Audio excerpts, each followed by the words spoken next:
வணக்கம். அக்ஷய லக்ன பத்ததி ஜோதிட ஆசிரியர் ஸ்ரீ குரு உமா வெங்கட்.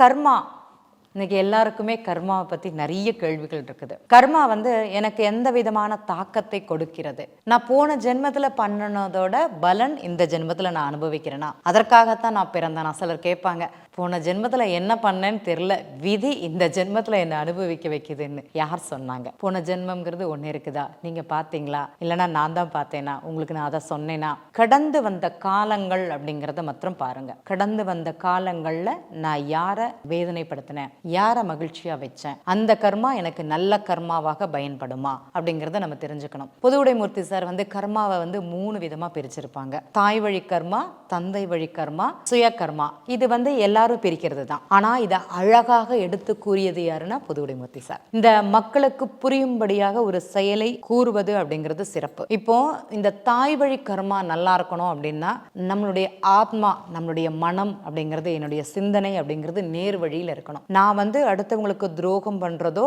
இல்லைன்னா அடுத்தவங்க இந்த மாதிரி ஆகணும், அவன் முன்னேறிடுவானோ அப்படிங்கிற சிந்தனை எனக்கு இல்லாம இருக்கணும். அவன் முன்னேறினான்னா அவன் பண்ணதோட பலன், அதை நான் பொறாமையாக எடுக்கக்கூடாது. இந்த பொறாமை, துர்சிந்தனை இதெல்லாம் இல்லாமல் இருந்ததுன்னா சிறப்பு.